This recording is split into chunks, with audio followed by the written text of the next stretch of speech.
ಇದು ನಮ್ಮ ಬನ್ನೂರಿನ ಶ್ರೀರಂಗಪಟ್ಟಣ ರಸ್ತೆ. ಇದು ಒಳಚರಂಡಿಗೆ ಅಂತ ರೋಡ್ ಮಾಡಿ ಒಳಚರಂಡಿಗೆ ಅಂತ ಗುಂಡಿ ಮಧ್ಯ ರೋಡ್ ತೆಗ್ದಿದ್ರು. ಆದರೆ ಇವರು 5 ಸತಿ ಹಾಕಿದ್ದಾರೆ. ಕಳ್ಳೆಪುರಿ ಹಾಕಂಗೆ ಹಾಕ್ತಾರೆ. ಒಂದು ವಾರದಲ್ಲಿ ಕಿತ್ತೋಗುತ್ತೆ. ಇದು ಆಕ್ಸಿಡೆಂಟ್ಗಳು ಸಿಕ್ಕಾಪಟ್ಟೆ ಆಗುತ್ತೆ. ಇಲ್ಲಿ CC ಕ್ಯಾಮ್ರಾ ಹಾಕಿ ನೋಡಿಬೇಕಾದ್ರೆ ಒಂದು ದಿನ ನಿಮಗೂ ಗೊತ್ತಾಗುತ್ತೆ ಎಷ್ಟು ವೇಗವಾಗಿ ಬರ್ತಾರಂತ ಗೊತ್ತಾಗುತ್ತೆ ಆ ಕ್ಷಣದಲ್ಲಿ.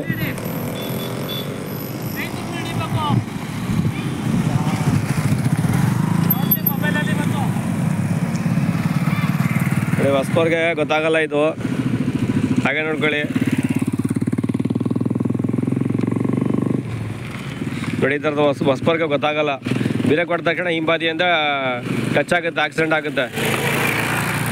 ಇವರೆಲ್ಲ ಕಡೆ ಇಡೀ ಬನ್ನೂರಲ್ಲಿ ಒಳ್ಳೆ ಗಟ್ಟಿಯಾಗಿ ರೋಡ್ ಇರೋದು ಏನು ಮಾಡ್ತಾರೆ ಹೇಳಿ, ರೋಡ್ ಮಧ್ಯೆ ಡ್ಯಾಮೇಜ್ ಮಾಡ್ತಾರೆ. ಡ್ಯಾಮೇಜ್ ಮಾಡಾಗ ಮತ್ತೆ ಯಾವ ಥರ ಇದೆ ಅದೇ ಥರ ಸೇಮ್ ಮಾಡೋಕ್ಕಾಗಲ್ಲ. ಅವರು ಕಳ್ಳೆಪುರಿ ಹಾಕ್ತಾರೆ ನೋಡಿ, ಅದೇ ಥರ ಹಾಕಿ ಒಂದು ಮುಚ್ಚಿಬಿಟ್ಟು ಹೋಗ್ತಾರೆ. ಅದು ಗೌರ್ಮೆಂಟ್ ಆಸ್ಪತ್ರೆ ಎದುರುಗಡೆ ಅಲ್ಲಿಂದ ಅಲ್ಲಿ ಗಂಟ ಮಾಡಿದ್ದಾರೆ. ರೋಡ್ ಮಧ್ಯೆ ನೀರು ಬಂದಾಗ ಒಳಗಡೆ ಹೊಂಟೋಗುತ್ತೆ ಹಳ್ಳದಲ್ಲಿ.